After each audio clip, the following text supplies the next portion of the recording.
एक बहन है, काफी समय से परमात्मा से जुड़ी हुई है। अब भाई और बहनों, इस प्रकार की नादानी देखकर हमें बड़ा दुख होता है कि आत्माएं इतने दिनों से परमात्मा सतगुरु रामपाल जी भगवान का सत्संग सुन रही हैं, ज्ञान सुन रही हैं, साध संगति से भी जुड़ी हुई है। फिर भी भाई और बहनों, इस ज्ञान को समझ पाना कोई सामान्य बात नहीं है। परमात्मा की वाणियों को समझना ये कोई सामान्य बात नहीं है, कोई बच्चों का काम नहीं है। अब एक बहन ने इसी प्रकार वाणी का अपने हिसाब से अर्थ निकाल कर लिखा है।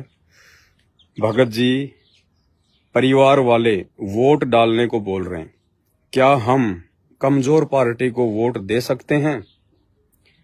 नीचे उन्होंने परमात्मा की वाणी का हवाला दिया है कि हरिजन तो हारा तो हरिसों मिले और जीता यम की लार।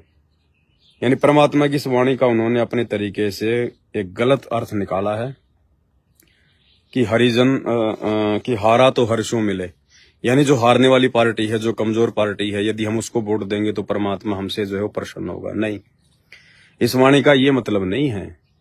ये वाणी परमात्मा की है कि हरिजन तो हारा भला और जीतन दे संसार, हारा तो हरिसों मिले जीता यम की लार।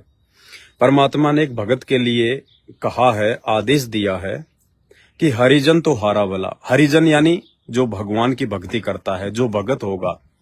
हरिजन को चमार को नहीं कहते, हरिजन को शेड्यूल कास्ट को नहीं कहते हैं। हरि यानी भगवान और जन मानी उसका व्यक्ति, उसका भगत, उसका दास, यानी जो भगवान का दास होगा, जो हरि का दास है, जो भगवान के बहुत ज्यादा जो नजदीक है, जो भगवान की भक्ति करता है, जो हरि का जो गुणगान करता है, उसको कहते हैं हरिजन। तो हम संत रामपाल जी के जितने भी भगत हैं, हम लोग हरिजन हैं। रियल में हरिजन हम लोग हैं, जितने भी संत रामपाल जी के हम फॉलोवर हैं, क्योंकि रियल में जो हरि है, हरि यानी परमात्मा, भगवान, अल्लाह, वो संत रामपाल जी है। और जितने भी उनके दास और दासियां हैं जो उनकी भक्ति करते हैं, वो उनके जन हैं। तो रियल में इस धरती पर यदि कोई हरिजन है, जिनको हम हरिजन कह सकते हैं, तो वो संत रामपाल जी के भगत हैं। तो परमात्मा कहते हैं जो भगवान का भगत है, जो आधीनी के साथ में चलेगा इस भक्ति मार्ग पर, अपने इस सामाजिक जीवन में, सांसारिक जीवन में, हमेशा वो हार कर चलेगा। हार कर चलने का मतलब है आधीनता के साथ, विनम्रता के साथ, नम्रता के साथ। वो किसी से लड़ाई झगड़ा ना करे, कोई उसको दो बातें बोल दे तो उसको सुन ले। अरे हेमंत, इसको ले जा। कोई दो बातें यदि भगत को बोले तो भगत सहन कर ले।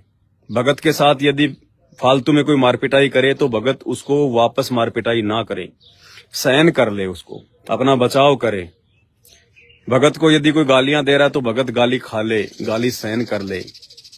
सांसारिकता की दौड़ में दुनिया भाग रही है, भगत को नहीं भागना है। भगत ने वहां पे हारी लिख देनी है, भगत ने हार जाना है।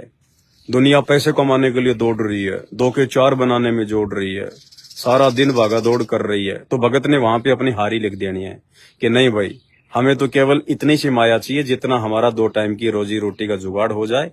कहते हैं साईं इतना दीजिए जिसमें कुटुंब समाओ, हम भी भूखे ना रहें, साधु न भूखा जाए। तो उसको कहते हैं हारा हुआ। हरिजन तो हारा भला, यानी इस परमात्मा के मार्ग में हमने अपनी हारी लिख कर चलनी है। हमने किसी के साथ में राग द्वेष नहीं करना, हमने हारी लिख देनी है। कोई हमारे को ओछा मंदा बोलता है, गाली निकालता है, कोई हमारे को नीचा दिखाने का प्रयास करता है, तो हमने हारी लिख देनी है कि ठीक है भैया, तुम अपना नाम करो, तुम अपनी इज्जत को 7वें आसमान पर लेके जाओ। हम तो नीचे ठीक है, हम तो जमीन पर ठीक है, हम तो हाथ जोड़कर चलेंगे, गर्दन नीचे करके चलेंगे। उसको कहते हैं हरिजन तो हारा भला, यानी जो अपनी हारी लिख दे, जो हार मान ले संसार के लोगों के आगे, उनकी बकवादों के आगे, जो हार मान ले, उसको कहते हैं हरिजन तो हारा भला और जीतन दे संसार। दुनिया जो कर रही है उनको करने दो अज्ञानता में। हमने तो दुनिया के आगे अपनी हार मान लेनी है, क्योंकि हमें भगवान समझ में आ गया, हमारे को ज्ञान समझ में आ गया। अब हमने दुनिया की देखा देखी, उनके कंपटीशन में आगे नहीं बढ़ना है हमने।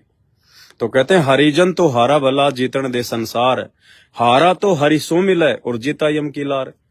जो अपनी हारी लिख देगा, जो संसार की बकवादों के आगे हार जाएगा, यानी ज्ञान आधार से उसकी इच्छा ही नहीं होगी सांसारिक इन बकवादों की, उसको कहते हैं हार जाना। तो कहते हैं ऐसा यदि कोई व्यक्ति होगा, ऐसा यदि कोई भगत होगा, तो परमात्मा की नजरों में उसकी इज्जत बढ़ जाएगी, वो परमात्मा के हृदय में समाने के लायक हो जाएगा। परमात्मा उस हारी लिखने वाले भगत को अपने चरणों में जगह दे देते हैं। हारा तो हरिसों मिले, ऐसा यदि कोई भगत होगा, आदीन होगा, दास होगा, विनम्र होगा, तो कहते हैं वो हरि से मिलेगा, यानी उसको परमात्मा की प्राप्ति हो जाएगी, उसको मोक्ष की प्राप्ति हो जाएगी। और जितण दे हारा तो हरिसों मिले, जितण दे संसार। हारा तो हरिसों मिले और जीता यम की लार। और जो बिल्कुल गर्दन ऊपर करके चलते हैं, अहंकार में चलते हैं, भगवान का नाम लेते नहीं हैं, कोई समझाए तो उनकी बातें नहीं मानते हैं, बात बात पर लोगों के साथ में लड़ाई झगड़ा, छोटी छोटी बातों को लेकर फसाद, तो कहते हैं उनको तो फिर काल पकड़ के ले जाएगा। जीता यम की लार, उनको जीतने दो जगत वालों को, उनको फिर काल पकड़ के लेके जाएगा। तो इस प्रकार इस वाणी का मतलब है ये। अब इतने दिनों से आप बहन परमात्मा का ज्ञान सुन रही हो और फिर भी आप इन वाणियों को कहाँ क्या सेट करना है, इन वाणियों के माध्यम से परमात्मा हमें क्या समझाना चाह रहे हैं, वो आप जी समझ नहीं रहे। अपने अपने हिसाब से चलोगे तो बात नहीं बनेगी। परमात्मा कहते हैं सब सुमरे अपने अनुमाना, तो गति लखी न जाए, कहे कबीर कृपया कर जन पर ज्यों की त्यों समझाए। तो ये परमात्मा की सामान्य से दिखने वाली वाणियां भी संकेतों में हैं, कोड वर्ड में हैं, तत्व ज्ञान युक्त हैं। इनको कोई ये ना सोचे कि हम तो बस हमें हमारे गुरुजी ने बता दिया और हमने समझ लिया। परमात्मा की एक वाणी के सैकड़ों अर्थ निकलते हैं, सैकड़ों अर्थ जगह जगह पर। तो बहन जी वोट तो हमने वैसे ही नहीं डालना है, हमारा और वोट का लेना देना क्या? वोट डाल के हमारे को यहाँ पे गधा बनना है क्या? उस राजनेता के पाप कर्म हमने अपने सिर पर लेने हैं क्या? हमने तो भक्ति करके अपने पाप कर्मों का भार अपने सिर से उतारना है। और तुम इनको वोट डालकर, क्योंकि वोट तुम जिसको डालोगे, भाई कोई राजनेता बनेगा, कोई मंत्री बनेगा, कोई विधायक बनेगा, तो कैसे बनेगा? आप लोगों की वोट से बनेगा। आप लोगों का वोट मतलब आप लोगों का समर्थन। अब मान लीजिए वो व्यक्ति जीत गया, अब जीतने के बाद वो कोई भंडारे तो करेगा नहीं, वो कोई समाधि लगा के तो बैठेगा नहीं। राजनेता है, दुनिया में सबसे बड़े झूठे, सबसे बड़े करप्ट जो होते हैं वो राजनेता होते हैं। राजनेता का कभी विश्वास नहीं किया जा सकता है। एक आम कहावत है कि वैश्या पैसे लेकर कम से कम थोड़ा बहुत तो सुख प्रदान करती है लोगों को, राजनेता तो वो भी नहीं करते, टोटल हजम कर जाते हैं। यानी वैश्या से भी गिरा हुआ है, बताया राजनीति को परमात्मा ने, वैश्या से भी जो है वो गिरा हुआ। अब यदि आप उनका समर्थन करेंगे, आप उनको वोट देंगे, वो जीतेगा। अब जीत के क्या करेगा वो? जिन जिन लोगों ने उसको फाइनेंशियली सपोर्ट किया है, उसको पैसे दिए हैं चुनाव के लिए, उनमें से कोई तो दारू के ठेके का फार्म भरेगा, कोई बूचड़ खाने का फार्म भरेगा, कोई शराब की फैक्ट्री का फार्म भरेगा, कोई बियर की फैक्ट्री का ठेका लेगा। अब उसकी मजबूरी है उन लोगों को वो ठेके देना, उन लोगों को वो सुविधाएं प्राप्त करवाना, क्योंकि उन तमाम लोगों ने उस राजनेता को चुनाव में आर्थिक सहयोग किया है।